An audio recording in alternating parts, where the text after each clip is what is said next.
हा, इकॉनॉमिक्सचा कळस म्हणला, इकॉनॉमिक्सचा कळस म्हणलं तर एलपीजी आहे. म्हणजे जे बेसिक टॉपिक झालेले आहेत. आता इकॉनॉमिक्स मध्ये मॅक्रो इकॉनॉमिक्स आणि इंडियन इकॉनॉमिक्स या दोन्हीला कंबाईन करून आपण घेतोय. असं सिलेबस मध्ये जरी तोडून दिलं असेल ते, तरी आपण एकत्रित घेतलेले टॉपिक. सुरुवातीला आपण मौद्रिक करण्यासंदर्भात किंमत वाढ बघितली, चलन बघितलं, त्याच्याविषयीच्या ज्या सुधारणा आहेत ते या टॉपिक मध्ये येतील. आरबीआय बँकिंग बघितलं तर त्याच्या सुधारणा यामध्ये येतील.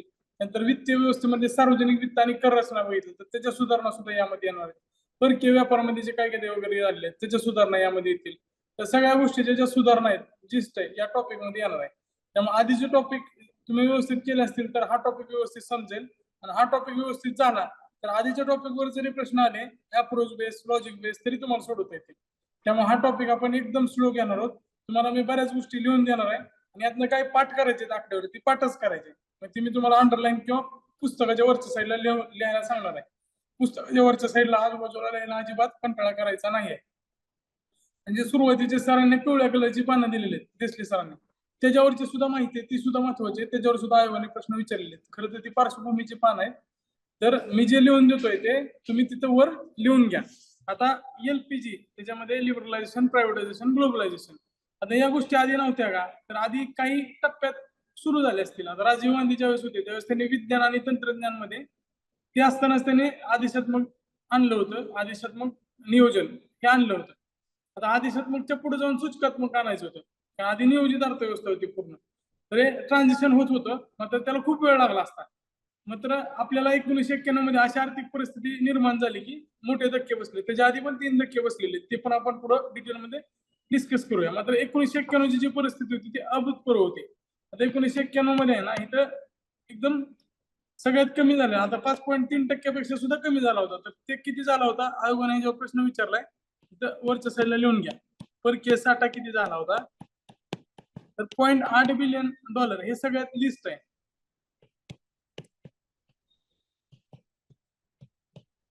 $0.8 बिलियन एवढा फक्त परकीय साठा झाला होता. आता 400-500 बिलियन डॉलरच्या वर चाललाय. आता तो वाढतोय सध्या. त्यानंतर कर्ज जीडीपी प्रमाण, त्याला आपण डेप्ट जीडीपी रेशो म्हणतो, ते किती झालं होतं 55.3%. याकडे पाठच करायचे तुम्हाला, त्याला पर्याय नाही.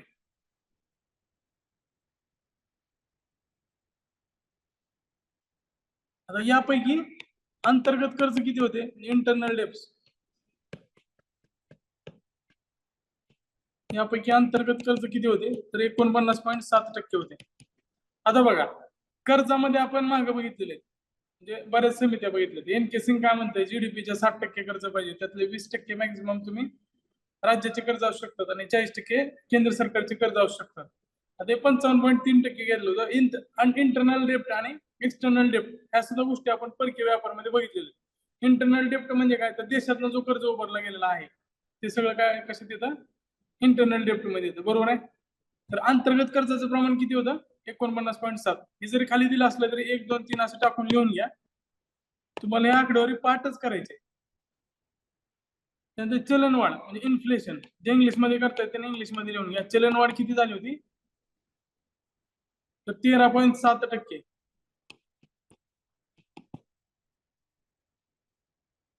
13.7%.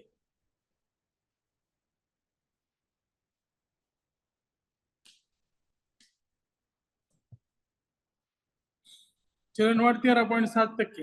आणि राजकोषीय तूट म्हणजे फिस्कल डेफिशिट ही झाली होती 8.4%. आता यातली कुठली आकडेवारी आयोग विचारू शकतं. 91-92 जे आकडे आहेत ते खूप महत्वाचे, कुठल्याही परीक्षेला हे येऊ शकतात. हे आकडे लक्षातच ठेवा. आता जो इम्पोर्ट कव्हर आहे, इम्पोर्ट कव्हर आपण परकीय व्यापारामध्ये बघितलं. इम्पोर्ट कव्हर म्हणजे काय, तर आपण जे चलन आहे आपल्याकडे परकीय चलन, त्यातून आयातीचे जे बिल आहेत ती किती प्रमाणात किती महिन्यापर्यंत भागू शकतो, किती दिवसापर्यंत भागू शकतो, त्याला इम्पोर्ट कव्हर म्हणतो.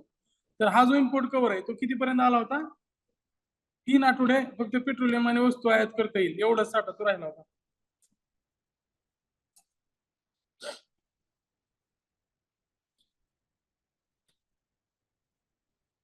आता त्यामध्ये एक महत्वाचं काय होतं, तर जेवढा सरकार खर्च करतोय बजेटमध्ये, त्यापैकी 22% कर्जाचं जे व्याज आहे ते फेडण्यासाठीच खर्च व्हायचे.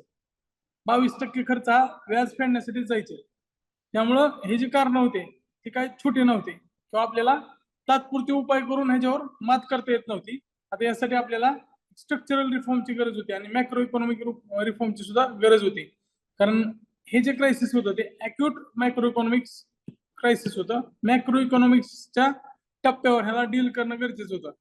आणि त्यावेळेस नरसिम्हा राव हे पंतप्रधान होते, मनमोहन सिंग हे वित्त मंत्री होते आणि आरबीआय गव्हर्नर कोण होते? कोण होते? व्यंकटरमण होते. व्यंकटरमण आरबीआय गव्हर्नर होते. या तिघांच्या कार्यकाळामध्ये हे आपण आर्थिक सुधारणा राबवण्याचा सुरुवात केली होती. आता नव्या युगाचा प्रारंभ करणारे नवीन औद्योगिक धोरण हे कधी आणलं होतं? तर 23 जुलैला आर्थिक सुधारणा जाहीर केल्या आणि 24 जुलैला ह्या न्यू इंडस्ट्रियल पॉलिसी आली. 23 जुलैला एलपीजी आता 91लाच होणार आहे ऑब्विस आणि 24 जुलैला NEP NIP new industrial policy. LPG ला आपण न्यू इकॉनॉमिक पॉलिसी असं सुद्धा म्हणू शकतो. नवीन आर्थिक सुधारणा आल्या होत्या आणि इंडस्ट्रियल पॉलिसी 24 जुलैला आणली 1991लाच.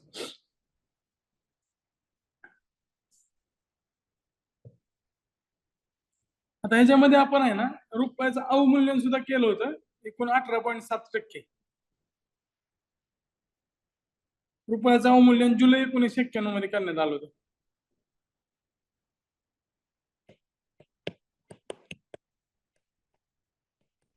आता ते कधी कधी होतं तर 1, 3 आणि 15 जुलै अवमूल्यन म्हणजे काय? डिव्हॅल्युएशन, करन्सी डिव्हॅल्युएशन. त्याला आपण काय म्हणतो? करन्सी डिव्हॅल्युएशन. डिव्हॅल्युएशन म्हणजे काय? तर रुपयाची किंमत घटवायची. नोटबंदी ना त्याला डिमॉनिटायझेशन म्हणतो. एखाद्या नोटा किंवा चलन ह्याच्यातनं बाद करणं त्याला डिमॉनिटायझेशन म्हणतो.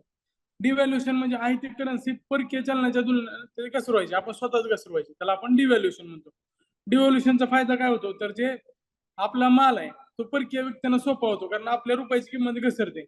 आधी त्यांना एखादी वस्तू घ्यायला $1 द्यावं लागत असेल तर आता 50 सेंट मध्ये सुद्धा ती वस्तू येईल. म्हणजे $2ची वस्तू $1 मध्ये होणार आहे जर 50% डिव्हॅल्युएशन केलं तर. जर समजा आपण 20% डिव्हॅल्युएशन केलं तर आधी त्यांना $100 एखादी वस्तू भेटत असेल तर ते आता $80 मिळणार आहे. त्यामुळे आपल्या भारतीय वस्तूंना दुसऱ्या देशातल्या लोकांची मागणी वाढू शकते. त्यामुळे आपण स्वतः डिव्हॅल्युएशन करतो आपली निर्यात वाढवण्यासाठी. कारण लक्षात ठेवा, निर्यात वाढवण्यासाठी. कारण जी बीओपी क्रायसिस आहे त्याला जर तोंड द्यायचं असेल तर आपण त्यासाठी डिव्हॅल्युएशन करतो. म्हणजे एका मर्यादेत असली पाहिजे. आता हे झालेलं अवमूल्यन हे किती झालं ह्याच्यावर प्रश्न येऊन गेला नाही तर हे पण लक्षात ठेवा.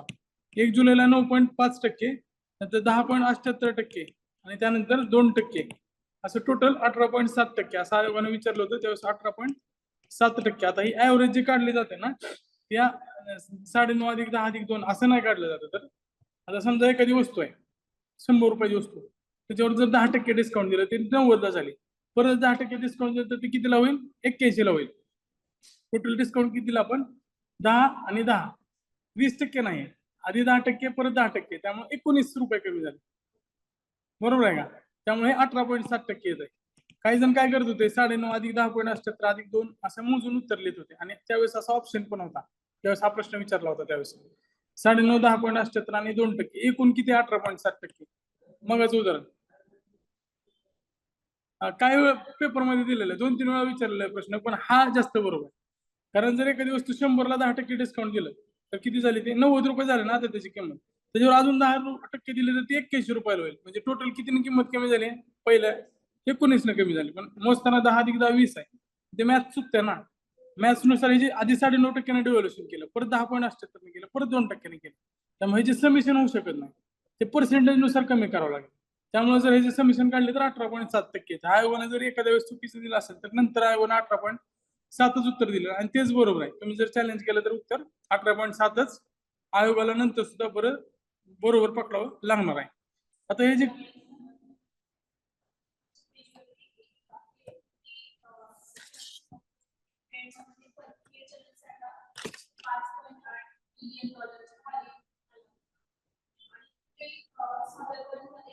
परकीय कर्जाची प्रमाण 5.6% दिलेलं आहे.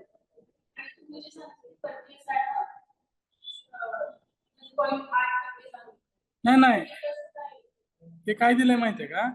55 त्यांनी काय दिलंय, एकच मी ना एक शंका क्लिअर करतो तुमची. हो का, तो पॉईंट जो आहे म्हणजे ते परकीय चलनसाठा $5.8 बिलियन 90-91 मध्ये होता. त्यानंतर तो अजून घटून म्हणजे त्यात त्यांनी स्पेसिफिक जर सांगायचं म्हणलं तर जून 1991 मध्ये तो $0.8 बिलियन पर्यंत गेला होता. हे पॉईंट इथं संपला. तो परकीय चलनसाठ्या संदर्भात आहे. आणि परकीय कर्ज म्हणजे काय असतं, तर आपण दुसऱ्याकडे घेतलेलं कर्ज. चलनसाठा म्हणजे परकीय चलन आपल्याकडे किती आहे. परकीय कर्जाचा वाटा किती सांगितला होता मी लिहून, किती दिलाय तर 55.3%. बरोबर, नाही नाही, परकीय कर्ज आहे त्यातले अंतर्गत कर्ज आणि तिथं सरांचं टायपिंग मिस्टेक झाली असेल. परकीय कर्जाचे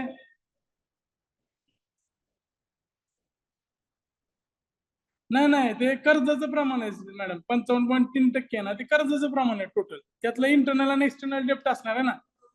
हा परकीय कर्ज नाही. कर्ज किती आहे, कर्जाचं प्रमाण किती झालंय आपण इथे लिहून दिले 55.3%. आता हे फोड करून सांगतो तुम्हाला, जास्त आकडेवारी होईल म्हणून मी ते डिटेल मध्ये दिलं नव्हतं.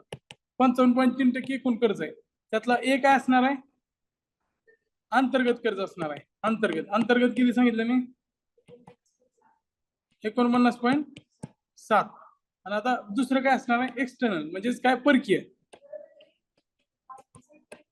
किती दिलंय, 5.6%. आता ह्याची बेरीज करा, 7 आणि 7 13, चला एक येते का 55, 49 आणि 6 55.2. कळलं काय, समेशन आहे. परकीय कर्ज आणि परकीय साठा वेगळा आहे. परकीय साठा म्हणजे काय, तर आपल्याकडे डॉलर येन वगैरे किती आहेत त्याला आपण परकीय साठा म्हणतो. परकीय कर्ज म्हणजे आपण किती कर्ज घेतले त्यातलं टोटल कर्जातलं परकीय कर्ज काय प्रमाणात असतं आणि काय अंतर्गत कर्ज असतं. आपलं सरकार जे आहे ते कर्ज घेताना दोन टाईपचं कर्ज घेतं, अंतर्गत कर्ज आणि एक्सटर्नल म्हणजे दुसऱ्या देशाकडे घेतलेलं कर्ज. समजलं. टोटल कर्ज होतं 55.3%. त्यातलं देशातनं घेतलेलं कर्ज होतं 49.7%. आणि बाहेरच्या देशाकडनं घेतलेलं कर्ज होतं त्यामध्ये काही मल्टीलॅटरल कंपन्या असतील किंवा मल्टीनॅशनल बँका असतील. मल्टीनॅशनल बँका म्हणण्यापेक्षा IMF सारख्या, ADB सारख्या, तर वर्ल्ड बँक सारख्या अशा बँका असतील त्यांच्याकडनं घेतलेलं कर्ज असेल.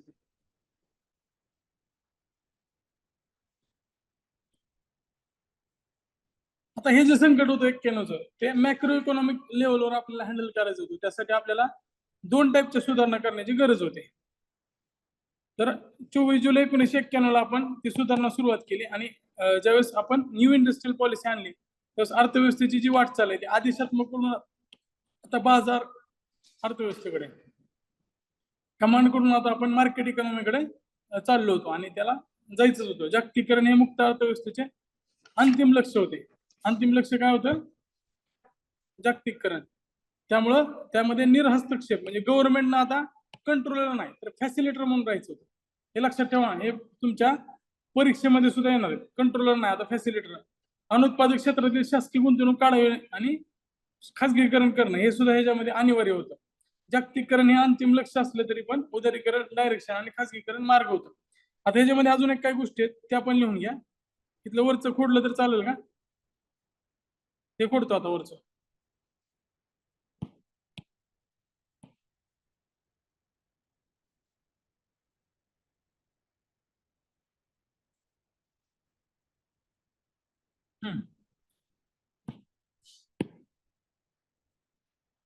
आता बघा, या गोष्टी झाल्या. त्याच्यानंतर आता आपल्याला कर्ज पाहिजे होतं कारण एवढी तूट वगैरे होती आणि आपल्याला तेलाचे वगैरे बिल भागवायची होती. त्यावेळेस भारतीय अर्थव्यवस्था अडचणीत आली होती. व्यंकटरमण हे RBI चे गव्हर्नर होते. वित्तमंत्री नशिबाने त्यावेळेस मनमोहन सिंग होते. त्यामुळे त्यांना त्यातनं बाहेर कसं काढायचं याविषयी त्यांनी पुढं वाटचाल सुरू केली. युद्धासारखी परिस्थितीच होती. त्यावेळेस आपण सोनं रात्रीत पाठवलं होतं. त्यामध्ये 47 टन सोनं हे पुढे घाण ठेवलं होतं. आपण वरच्या साईडला लिहून घ्या, बँक ऑफ इंग्लंड. आता बँक लिहितोय, पुढं फक्त देशाचं नाव लिहितोय, बँक ऑफ इंग्लंड. याच्याकडनं आपल्याला किती कर्ज मिळालं होतं, बँक ऑफ इंग्लंड कडनं $1.9 बिलियन. आता हे सोने होतं, बँक आणि इथं कर्ज.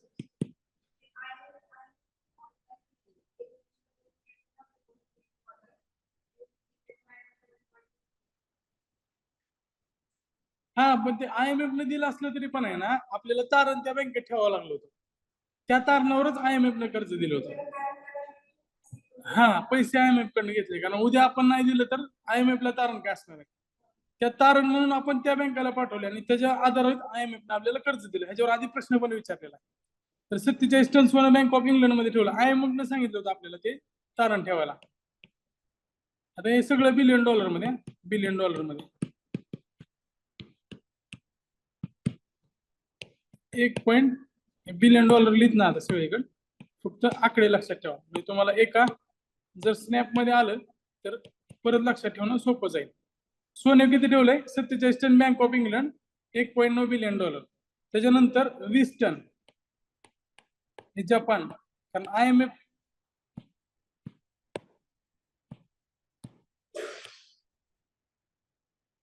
जपान 1.98 वगैरे असलं तरी पण आपण जरा हे घेतो त्याच्यामध्ये, मोठे आकडे घेतोय, पुढचे आकडे घेत नाही, कारण पाठ करायला अजून अवघड जाईल तुम्हाला. त्यामुळे 1.9 घेतलेला आपण. जपानचा जर विचार केला आपण तर त्याला जपानकडून आपण 1.2 मिलियन डॉलर ठेवलेल्या तारणावर कर्ज भेटलं आपल्याला, IMF कडनंच भेटलं.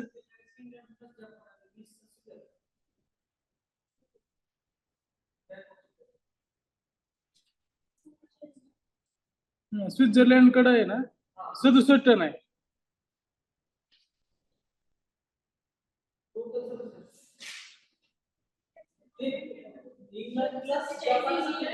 बरोबर.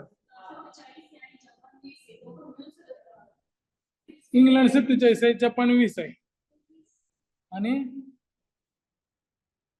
थांबा एक मिनिट मी सांगतो. आता 47 टन सोने बँक ऑफ इंग्लंड व बँक ऑफ जपान. अच्छा अच्छा,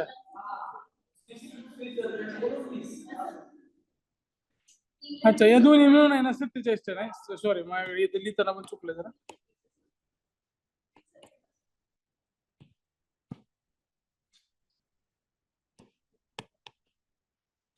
इंग्लंड आणि जपान दोघांना 1.98 आणि 1.2 बिलियन डॉलर दोन्हीकडनं कर्ज घेतलं. आणि तिसऱ्या टप्प्यात आपण स्वित्झर्लंड मध्ये किती ठेवलंय? 20.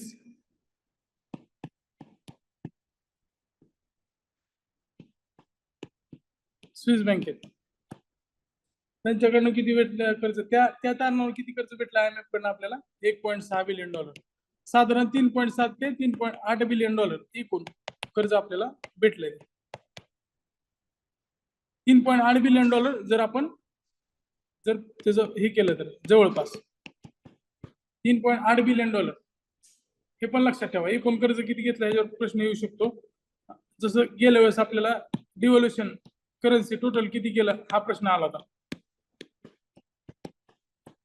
हा, 67 टन सोनं किती ठेवलं होतं घाण? 67 टन सोनं घाण ठेवलं होतं. आता घाण कुणाच्या काळात ठेवलंय? चंद्रशेखरच्या काळात. चंद्रशेखर जो होता तो तारण चंद्रशेखर आणि आश्वासन नरसिंहराव. लक्षात ठेवा, कारण त्यावेळेस सरकार बदललं होतं. तारण चंद्रशेखर, आश्वासन नरसिंहराव.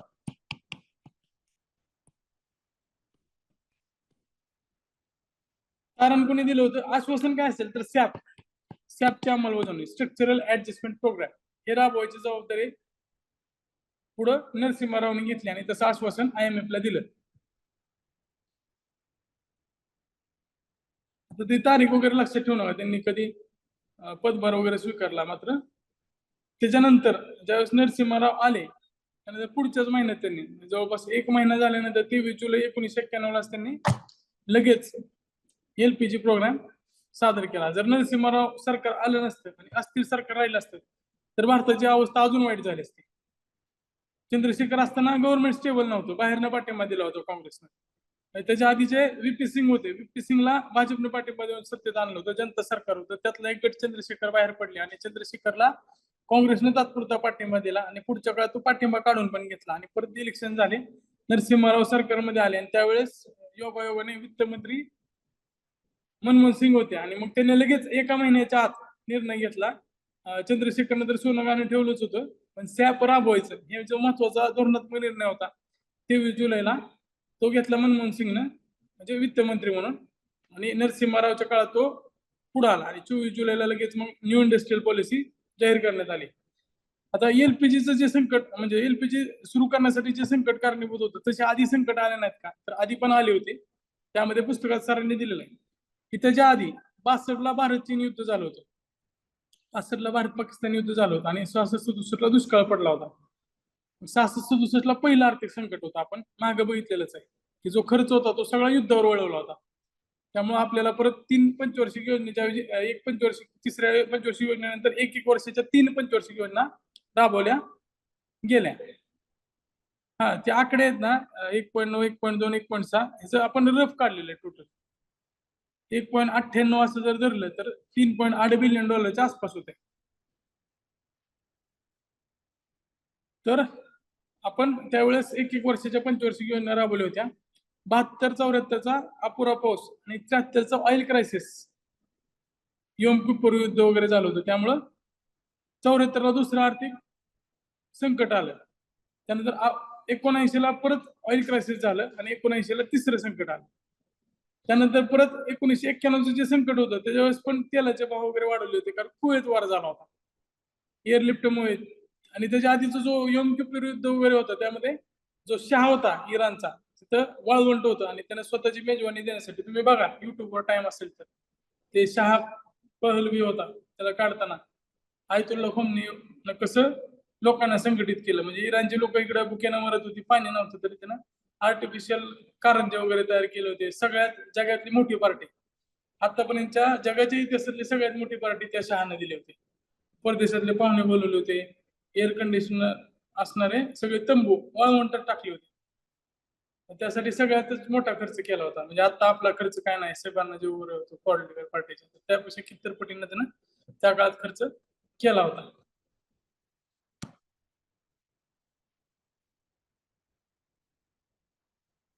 जागतिकीकरण हे भारतीय अर्थव्यवस्थेचे अंतिम लक्ष आहे, उदारीकरण दिशा आहे आणि खासगीकरण रूट आहे. आता खासगीकरण कुणाला टाळता येणार नाही, कारण खासगीकरणासाठी जी महत्वाची त्याच्या मागे कारण किंवा त्याला पाठिंबा दिला जातो त्यामध्ये सगळ्यात महत्वाचं काय, तर जे नॉन प्रोडक्टिव्ह आहेत किंवा जिथं गुंतवणूक अडकलेली आहे सरकारची, त्याला अनुत्पादक क्षेत्र असं म्हटलेलं आहे. शासकीय गुंतवणूक त्या क्षेत्रातनं काढून घ्यायची, त्याला प्रायव्हेटायझेशन असं म्हटलेलं आहे. मात्र असं हे प्रॅक्टिकल मध्ये होत नाही. LIC GDPच्या 7-8% कमवून देत आणि सगळ्यात जास्त प्रॉफिटेबल असणारी भारतातली कंपनी म्हणजे LIC आहे. मात्र LIC मध्ये पण आपण गुंतवणूक काढून घेतोय, कारण सरकारला खर्च करायला पैसे कमी पडतात. क्लिअर डेफिनेशन जर बघितली, इकॉनॉमिस्ट जे ते प्रायव्हेटायझेशनचं समर्थन का करतात, तर सरकारची अनुत्पादक गुंतवणूक आहे त्याच्यामधनं काही सरकारला प्रॉफिट मिळत नाही. हे कुणाच्या बाबतीत खरं आहे, तर काय डिस्कॉम कंपन्या होत्या किंवा BSNL सारख्या टेलिकॉम कंपन्या, तर हे तर खरं आर्टिफिशियली का नॅचरली तोट्यात आल्या तर थोडा वेगळा विषय आहे तो. कारण त्यांनी स्पेक्ट्रम वगैरे घेतलं नाही, कॉम्पिटेटिव्हनेस आणला नाही. BSNLचे किती कॉल ड्रॉप होत होते किंवा त्याच्या सुविधा एकदा फोन कट झाला तर कस्टमर सर्व्हिस चांगली नव्हती, शनिवार रविवार ते बंद असायचं, 24 आवर कस्टमर केअर नव्हतं, त्यामुळे बऱ्याच गोष्टी त्यामध्ये कारणीभूत होत्या. मात्र ह्याला समर्थन करताना अनुत्पादन क्षेत्रातली जी गुंतवणूक आहे ती काढून घ्यायची, हा जो दाखला आहे तो प्रायव्हेटायझेशनसाठी दिला जातो. तर ते लक्षात ठेवा, प्रायव्हेटायझेशन करायचं कशासाठी, तर अनुत्पादक क्षेत्रातील शासकीय गुंतवणूक काढून घ्यावी लागते आणि या धोरणाला प्रायव्हेटायझेशन असं म्हटलं जात होतं. मात्र खरं त्याचं कारण तसं नाही आहे. नंतर उदारीकरण. आता उदारीकरणामध्ये कुठल्या गोष्टी येतात आणि कुठल्या टप्प्यावर आपण उदारीकरण करतोय, तर ते पण आपण बघायचंय. मुक्त अर्थव्यवस्थेत राहायचंय, त्यासाठी अर्थव्यवस्थेच्या आर्थिक सुधारणा केल्या जातात. त्या 2 प्रकारच्या. आपल्याला समाजवादी अर्थव्यवस्थेत बाहेर निघायचं आणि मुक्त अर्थव्यवस्थेत शिरायचं. त्यासाठी काय सुधारणा अर्थव्यवस्थेत करणं गरजेचं आहे. ते 2 टप्प्यावर केले जातात.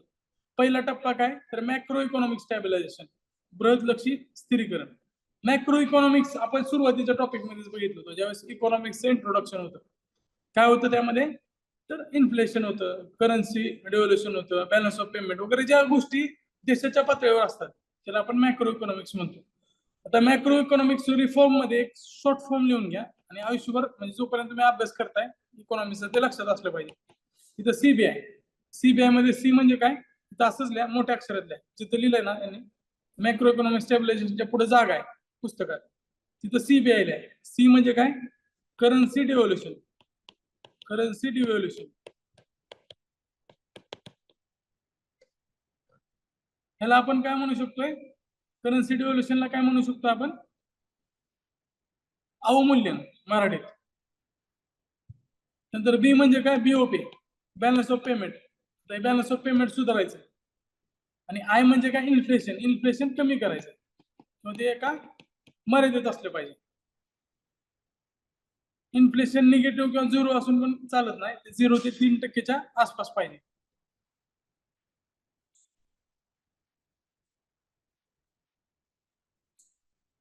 याला काय म्हणतो आपण, बृहतलक्षी स्थिरीकरण किंवा मॅक्रो इकॉनॉमिक स्टॅबिलायझेशन.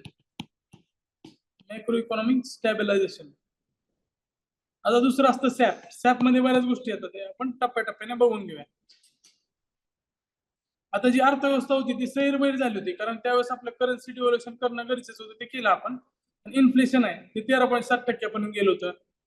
त्यानंतर परकीय कर्जाचं जे प्रमाण आहे ते वाढलं होतं, कर्जाचं प्रमाण वाढलं होतं, त्यामध्ये अंतर्गत परकीय दोन्ही पण येतात. त्यानंतर जे आपले कॅड होते, करंट अकाउंट डेफिसिट, ते सुद्धा वाढले होती. 8% वर आपलं फिजिकल डेफिसिट गेली होती. त्यामुळे त्या अर्थव्यवस्थेला कंट्रोल करण्यासाठी आधी मॅक्रो इकॉनॉमिक स्टॅबिलायझेशन करणं गरजेचं होतं. आणि मॅक्रो इकॉनॉमिक स्टॅबिलायझेशन जे असतं ते डिमांड साईडला असतं. डिमांड, मागणीची जी गरज आहे, देशी पुरवठा देशी मागणी पूर्ण करू शकत नसतो, त्यामुळं परकीय पुरवठासाठी अक्षम ठरतो. आता अक्षम कधी ठरेल, आपल्याकडे पैशाचा साठाच नाही, त्यामुळे देशाची मागणी पूर्ण करणं आपल्याला शक्य होत नाही. त्यामुळं डिमांड या अँगलला आपण पूर्ण करण्यासाठी मॅक्रो इकॉनॉमिक स्टॅबिलायझेशन करतोय. म्हणजे मॅक्रो इकॉनॉमिक स्टॅबिलायझेशनचा जो संबंध आहे तो डिमांड साईडचे.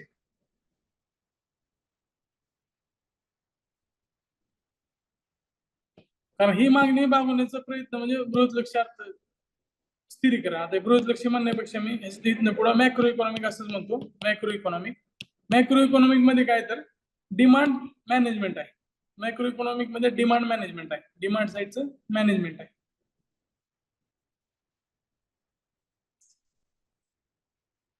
कारण त्यामध्ये काय झालंय, आपल्याला परकीय पैसा पण नाही, जी देशी मागणी आहे, आता देशी तेलाची मागणी असेल, तेल म्हणजे काय तर पेट्रोलियम, तर ते पूर्ण होत नाही. देशी याच्यातनं पूर्ण करणं शक्य नसतं, आपल्याला आयात करायची गरज लागणारच आहे. तर आयात करण्याची सुद्धा आपल्याला त्याच्यामध्ये कुवत कमी झालेली आहे, कारण मॅक्रो इकॉनॉमिक स्टेबिलिटी नाहीये. त्यामुळे आपल्याला ह्या सुधारणा कराव्या लागतात आणि डिमांड साईडला ते फुलफिल करण्यासाठी हे गरजेचं असतं. तर डिमांड साईडचा जिथं प्रश्न असतो तिथं काय येतं, मॅक्रो इकॉनॉमिक स्टेबिलायझेशन. आता दुसरी साईड आहे सप्लाय साईड. संरचनात्मक अर्थव्यवस्थेमध्ये काय तर अर्थव्यवस्था आता स्थिर झाली, आणि स्थिर झालेलं जी स्टेबल झालेली अर्थव्यवस्था आहे त्याला गतिमान करायचं आहे. आणि गतिमान करण्यासाठी काय स्ट्रक्चर बदललं पाहिजे. म्हणजे जे अर्थव्यवस्थेचं स्ट्रक्चर आहे तेच बदलणं गरजेचं असतं, आणि ते बदलण्यासाठी ज्या सुधारणा केल्या जातात त्याला आपण काय म्हणतो, स्ट्रक्चरल ऍडजस्टमेंट प्रोग्राम, सॅप. बृहतलक्षी स्थिरीकरणामुळे देशी मागणी तात्पुरती भागलेली असते, मात्र आता वेळ असतो पुरवठा वाढवण्याची. आणि ज्यावेळेस आपण सप्लायवर काम करतो त्यावेळेस काय येतं, सॅप येतं. Supply SAP. एस वर लक्षात ठेवणं सोपं जाईल तुम्हाला, हे महत्वाचं आहे. Supply SAP. सप्लाय साईडचा आपल्याला ज्यावेळेस गोष्टी पूर्ण करायच्या असतात त्यावेळेस सॅप येते. SAP, structural adjustment programme, SAP.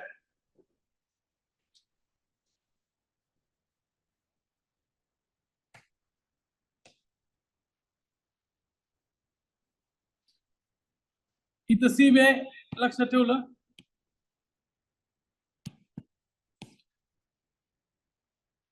आता ही हत्ती दाखवलेला आहे म्हणून, हत्ती सरांनी पण दाखवलं होतं की या हत्ती अडकून पडलाय, कारण आपल्याला 91 मध्ये ज्या संकट आहे त्याला हत्तीचं स्वरूप दिलंय. आता ह्या हत्तीला जर पुढे घेऊन जायचं असेल तर 2 चढ आहेत आपल्याला. एका चढावरून पुढे नेण्यासाठी पहिल्यांदा काय करावं लागणार आहे, मॅक्रो इकॉनॉमिक स्टेबिलायझेशन करावं लागणार आहे. ह्याच्यामध्ये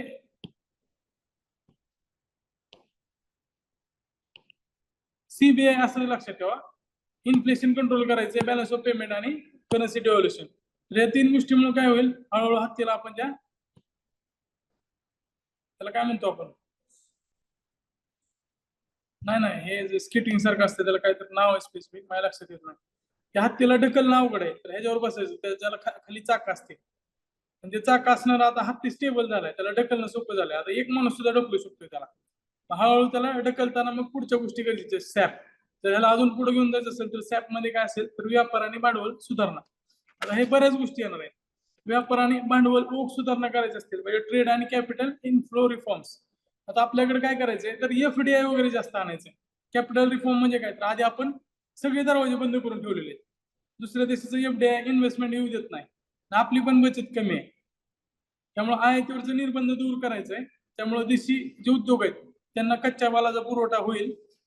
चलन आपलं परिवर्तनीय करायचे, कारण कन्व्हर्टेबल नसल्यामुळे काय होतंय तर आपल्याकडे गुंतवणूक येत नाही किंवा आपल्याकडे परकीय गुंतवणूक कन्व्हर्टेबल नसल्यामुळे त्या कन्व्हर्जनला सुद्धा अडचणी येत आहेत. त्यामुळे आपण 1994 ला रुपया चालू खात्यावर तरी पूर्ण परिवर्तनीय केला होता. 92, 93, 94 सुरुवातीला आंशिक, त्यानंतर 2 टप्प्यात आणि परत पूर्ण परिवर्तनीय 94 मध्ये केला होता. त्यानंतर आयातीवरचे निर्बंध टप्प्याटप्प्याने कमी केले होते. आपण बघितलं की गैरकृषी वस्तू ज्या आहेत, जे नॉन ऍग्रिकल्चर प्रोडक्ट्स, त्याच्यावरचा आधीचा जो कॅप होता तो 110% होता. म्हणजे 110% आपण आयात शुल्क आकारू शकत होते. उदाहरणार्थ हे मोबाईल आहे, मोबाईलवर 110% जर आयात शुल्क आकारलं तर हा जो मोबाईल आहे तो समजा $100 दुसऱ्या देशात भेटतो. आता चायनापेक्षा चायनामध्येच तयार झालाय.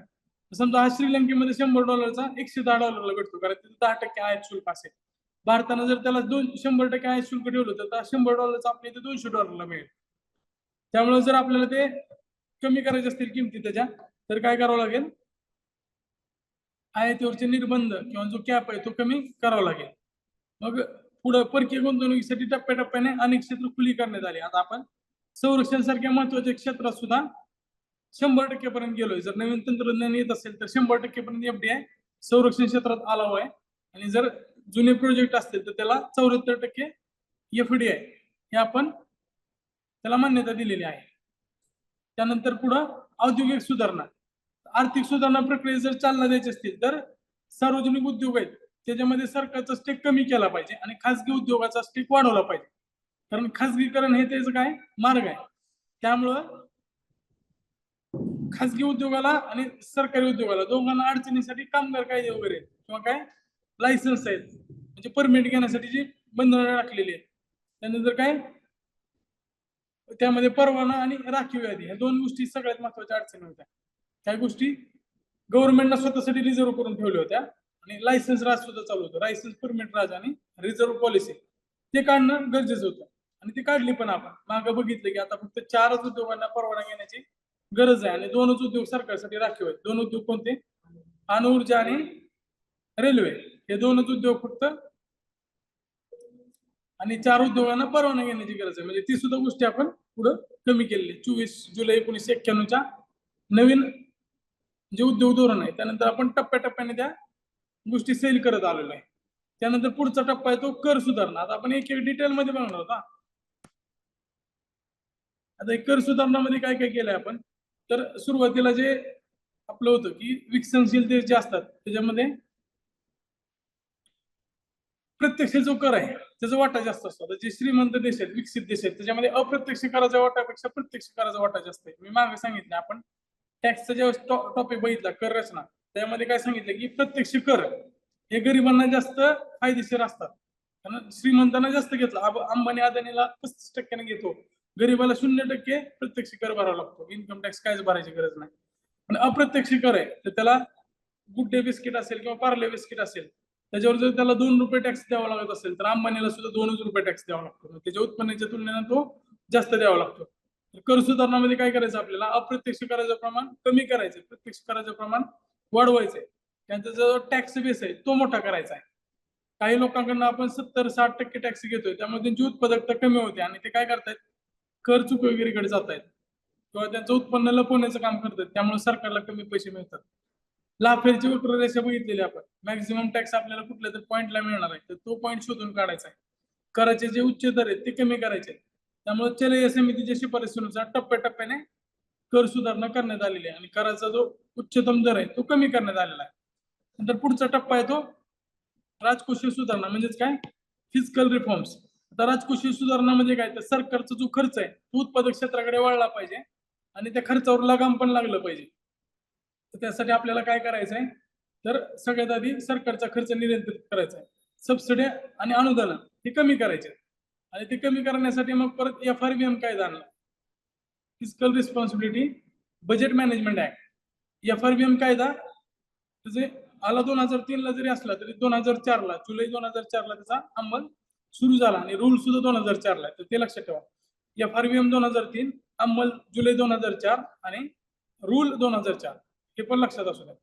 नंतर चलनविषयक सुधारणा, चलनविषयक आणि वित्तीय सुधारणामध्ये काय तर बँकेच्या स्वरूपात किंवा मॉनिटरी रिफॉर्म आहेत तर ते त्यामध्ये येतात. वित्तीय संस्था असतील आणि बँका असतील त्या निर्बंधातून दूर करायच्या. ज्या प्रायव्हेट बँक आहेत त्यांना सुद्धा परवानगी द्यायची. 93 मध्ये पहिल्यांदा मग परत प्रायव्हेट बँकाला सुरुवात झाली. 69 आणि 80 अशा 2 टप्प्यात आपण 14 आणि 6 बँकेचं राष्ट्रीयकरण करण्यात आलं होतं. सॅप IMF ने दिलं नव्हतं, सॅप IMF ने करायला सांगितलं होतं. IMF ने गाईडलाईन सांगितले होते. म्हणू शकतो आपण IMF ने जवळपास आपल्याला बंधनकारक केलं की सॅप करा तरच आम्ही कर्ज देणार. ही त्यांची अट होती, कारण सॅप केल्याशिवाय आपल्याला कर्ज फेडण्यासाठी आपण सक्षम होणार नाही आणि आपली अर्थव्यवस्था पुढे जाणार नाही. जो हत्ती आहे हा हत्ती पळायचा असेल आणि पुढच्या काळात जर उडायचा असेल तर त्याला ह्या गोष्टी करणं गरजेचं होतं. ह्या मॅक्रो इकॉनॉमिक स्टॅबिलायझेशनमुळे काय झालं तर हा हत्ती जो एका ठिकाणी अडकला होता त्या हत्तीला आपण फक्त त्या चाकावर बसवायचं काम केलं. आता जी चाकावर बसलेली गाडी आहे त्याला जर ढकलायचं असेल तर मग सॅप अनिवार्य होतं. आता चलनविषयक आणि वित्तीय सुधारणामध्ये काय केलं आपण तर सगळ्यात आधी महत्वाची समिती होती NIRSIAM. NIRSIAMच्या 2 समिती आहे की वित्तीय आणि दुसरी बँका संदर्भातली आपण ते डिटेलमध्ये बघणार आहोत. तर त्या समितीच्या बऱ्यापैकी शिफारसी आपण स्वीकारल्या. CRR SLR ची जी बंधन आहे ती सही केली आणि परकीय बँका आणि खासगी बँका स्थापन करण्यास परवानगी दिली. ज्या बँका आपण राष्ट्रीयकरण करत होतो त्याच्या सुद्धा बँका एकमेकांना मर्ज करायला सुद्धा पुढच्या टप्प्यात सुरुवात केली होती. त्यानंतर नियोजनातल्या सुधारणा. आता नियोजनामध्ये समाजवादी अर्थव्यवस्था आपण आणली होती. आपले नेहरू त्यांच्यावर सगळ्यात जास्त प्रभाव रशियाचा होता. तिथं जाऊन ते आले होते आणि ते स्वतः जरी श्रीमंत कुटुंबातले असले तरी पण त्यावेळेस त्यांचा जो प्रभाव होता तो कम्युनिझम किंवा कम्युनिझम पेक्षा सोशलिझमचा जास्त होता आणि भारताला सुद्धा त्यांनी सोशलिझम कडे घेऊन गेले होते. मात्र त्याला आता आपण मार्केट इकॉनॉमीकडे आणायचं होतं कारण त्यात वेळेची डिमांड होती, वेळेची मागणी होती. त्यामुळे सुरुवातीला आपण आदेशात्मकच्या ठिकाणी विज्ञान तंत्रज्ञान क्षेत्रात सूचकात्मक नियोजन आणलं आणि परत 92 नंतर सूचकात्मक नियोजन सर्व क्षेत्रात आणायला सुरुवात केली. आता ह्याच्यामध्ये डिसेंट्रलायझेशन सुद्धा गरजेचं असतं आणि डिसेंट्रलायझेशन करण्यासाठी काय केलं परत 73-74 ला घटना दुरुस्ती करून पंचायत राज त्यामध्ये शहरी आणि ग्रामीण पंचायत राजला घटनात्मक दर्जा दिला. त्यानंतर त्यासाठी एक वित्त आयोग सुद्धा स्थापन केलं जे स्थानिक स्वराज्य संस्थांना निधीचं वाटप करेल. नियोजनात त्या सुधारणा झाल्या. त्यानंतर पुढे खासगीकरण आता ह्याचा मार्ग आहे. खासगीकरण म्हणजे काय आता डिनॅशनलायझेशन आहे. म्हणजे जे आपण नॅशनलायझेशन करत होतो बऱ्याच कंपन्या असतील त्यामध्ये कोळसा असेल, बँका असतील किंवा स्टील असेल सगळ्या कंपन्या सरकार विकत घेत होते. सरकारनं एअरलाईन सुद्धा विकत घेतली होती. त्यानंतर आता काही क्षेत्र होते म्हणजे आता एअर इंडिया सारखे क्षेत्र त्याच्यामध्ये सरकारला कंटिन्यू तोटा होतो आणि ते अनुत्पादक आहे कारण त्याचं मॅनेजमेंट वगैरे चुकीचं आहे आणि सरकारला बरेच कायदेदारांनी काम करावं लागत असल्यामुळं त्याला त्या गोष्टीला तोंड देणं अवघड होतंय. त्यामुळे सरकारनं काय करायला पाहिजे त्यामधला स्वतःचा जो स्टेक आहे तो काढून घ्यायला पाहिजे. त्यामुळे सरकारला पैसे तर मिळतीलच त्यासोबतच जो तोटा आहे तो तोट्याला त्याला सारखं झेलावं लागणार नाही.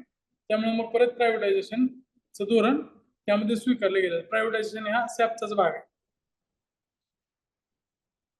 त्यानंतर पुढं सॅप मध्ये काय काय येणार आहे मग व्यापार आणि भांडवलमध्ये म्हणजे FDI इन्फ्लो वगैरे असेल किंवा ट्रेड आणि कॅपिटल इन्फ्लो असेल त्याच्यामध्ये सुधारणा, industrial reforms, tax reforms, fiscal reforms, monetary and financial reforms, planning reforms आणि प्रायव्हेटायझेशन हे सगळं सॅप मध्ये येणार आहे. आणि मॅक्रो इकॉनॉमिक स्टॅबिलायझेशन मध्ये CBI currency devaluation, BOP management balance of payment management आणि आय मध्ये इन्फ्लेशन कंट्रोल. तर या गोष्टी आपण मॅक्रो इकॉनॉमिक स्टेबिलायझेशन मध्ये बघितलेले आहेत. आता त्यातला एक्झिट महत्वाचे पुस्तकामध्ये पण दिलं की एक्झिट महत्वाचे. एक्झिट साठी 2015-16 ला आर्थिक पाहणीमध्ये चक्रव्यूह आव्हान सांगितलं होतं. आता चक्रव्यूह काय चक्रव्यूह अभिमन्यूसाठी वापरला जातो. त्याला आतमध्ये जायचं माहित होतं मात्र बाहेर यायचं अभिमन्यूला माहित नव्हतं. तसंच आपलं झालं की आपण समाजवादी अर्थव्यवस्थेत शिरलोय तर यामधनं काय करायचं आपल्याला बाहेर यायचंय. बाहेर येताना आपल्याला काय करावं लागेल की जायचं आपल्याला कुठं आहे जायचं आपल्याला मार्केटकडे. मार्केटकडे जाण्यासाठी आधी आपल्याला सोशलिझम मधनं बाहेर आलं पाहिजे. बरोबर आहे का. सोशलिझम मधनं बाहेर जर आलं नाही तर आपण मार्केटकडे जाऊ शकत नाही आणि त्याच्यामध्ये आपण अडकले असल्यामुळं त्याला चक्रव्यूह आव्हान असं म्हटलं जातं, कारण समाजवादी अर्थव्यवस्थेत आपल्याला बाहेर पडता येत नाही आणि लवकर मार्केट इकॉनॉमीमध्ये पण शिरता येत नाही, कारण अचानक ही गुंतवणूक काढून घेणं अवघड आहे. तर रेल्वे सारखे असतील किंवा बँकेसारखे गुंतवणूक असतील त्यामधनं सुद्धा बाहेर पडणं अवघड आहे. तर ते चांगलं का वाईट हा डिबेटचा विषय आहे. तर बँकाचं जे आहेत, आता नीरव मोदी सारखे लोक आहेत किंवा माल्ल्यासारखे लोक आहेत, मेहुल चोक्सी सारखे लोक आहेत, ते कर्ज घेऊन पळून जात आहेत. त्याचा जो इम्पॅक्ट होतोय तो डायरेक्ट गव्हर्नमेंटवर होतोय, गव्हर्नमेंटला त्यामध्ये तोटा होतोय. तर बँकासारख्या ज्या गोष्टी आहेत त्या प्रायव्हेटकडे दिल्या पाहिजेत असा मार्केट इकॉनॉमीचा आग्रह आहे. पण दुसऱ्या बाजूला गरिबांना कर्ज वगैरे मिळण्यासाठी या गोष्टी अवघड होतील. आता तुमच्यापैकी किती जणांचं ING वैश्य असेल, कोटक असेल, कोटकमध्ये तर आता 9/11 आल्यामुळे झिरो बँक अकाउंट बऱ्याच जणांनी काढलेलं आहे. मात्र येस बँक असेल, त्यानंतर आता डेश बँक असेल, त्यामध्ये किती जणांचं अकाउंट आहे? तिथे गेल्यानंतर तुम्हाला 50,000 रुपये मिनिमम ठेवावं लागते, तरच तुम्ही तिथे अकाउंट काढू शकताय. तर ते अवघड आहे. त्यामुळे आपण अजून जे आपली गुंतवणूक आहे ते गव्हर्नमेंट बँकेत ठेवलेलं आहे. SBI मध्ये असेल, महाराष्ट्र बँक असेल, तिथं नो फ्रीला अकाउंट सुद्धा आहे आणि 500 रुपये सुद्धा तुम्ही त्यामध्ये ठेवलं तरी पण तुम्हाला काही त्यात अडचण येत नाही. त्यामुळे अजून आपण बँकेमधनं वगैरे डिव्होल्युशन केलं नाही, त्यामुळे आपल्या अर्थव्यवस्था एक अडकलेली आहे, त्यातनं बाहेर यायचंय. तर त्यातल्या काही अडचणी आहेत आणि सरकारनं काय उपाय केलेले तर त्या पान नंबर बघा तुम्ही, एक्झिटचा जो पान नंबर आहे नवीन एडिशन मध्ये किती नंबर पान आहे तो, किती 519 नंबरचं पेज आहे, त्याच्यामध्ये बघा सरांनी दिले की अडचणी काय. तर आता ह्यातनं बाहेर निघायचं असेल सोशलिझम मधनं तर सगळ्यात आधी सबसिडी बंद केल्या पाहिजे. सबसिडी बंद करताना काय केलंय, आता सबसिडीमध्ये आधीच आहे की पैसा जो खाली येतो तो बऱ्यापैकी भ्रष्टाचारामध्ये वगैरे जातो. तर ते कमी करायचं असेल तर जाम आणा आधी. जाम मध्ये काय जनधन, आधार, मोबाईल या तिन्हीला लिंक करून आपण तंत्रज्ञानाचा वापर केलेला आहे आणि पारदर्शी केल्यामुळं तो खर्च कमी होतो अनुदानावरचा. कारण जे चुकीचे लाभार्थी आहेत किंवा ज्या लाभार्थ्यांना त्याची गरज नाही त्याला आपण ओळखू शकतो आणि बाजूला काढू शकतो डीबीटी द्वारे. बरोबर आहे, डायरेक्ट बेनिफिट ट्रान्सफर द्वारे आपण सबसिडी ट्रान्सफर करतोय आणि त्यासाठी जाम वापरतोय, जनधन, आधार, मोबाईल. त्यानंतर पुढे काय तर सार्वजनिक उद्योगाचे खासगीकरण करण्यात अडचणी आहेत. तर त्यामध्ये काय करतोय तर PPP आणतोय, जसं रोड असतील, पब्लिक प्रायव्हेट पार्टनरशिप किंवा काय प्रोजेक्ट आहेत, NTPC चे प्रोजेक्ट असतील, तेलाचे रिफायनरीज असतील, त्याच्यामध्ये सुद्धा PPP आणतोय. त्यानंतर पुढे कर्मचाऱ्यांना वाटा देऊन म्हणजे VRS घ्यायला वगैरे लावतोय. तर त्या BSNL सारख्या कंपन्या बंद करताना कर्मचाऱ्यांचा विरोध होतोय, तर त्यांना VRS देऊन रिटायर करतोय. किंवा आता काही काही कंपन्या असतील त्या बंद करताना आपण दुसऱ्या उद्योगात त्यांचं ट्रान्सफर करतोय. सार्वजनिक उद्योगाचे प्रशासन अशक्य करू शकणारे काही कायदे आहेत.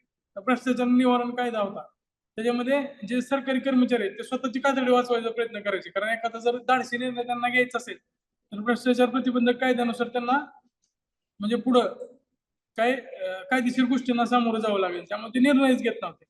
त्यामुळे त्या कायद्यामध्ये सुद्धा सुधारणा केलेली आणि त्यांना थोडं संरक्षण दिलेलं आहे. आजारी उद्योगातून बाहेर पडताना येणे, काय आजारी उद्योग आहेत त्यामधनं बाहेर पडायचं असेल तर एक्झिट साठी बरेच कायदे असतात, लिक्विडेशन अवघड असतं. त्यामुळे मग आपण परत बँकरप्सी ऍक्ट वगैरे काढला 2016ला, सरफेसी ऍक्ट वगैरे आणला. तर त्यासाठी मग परत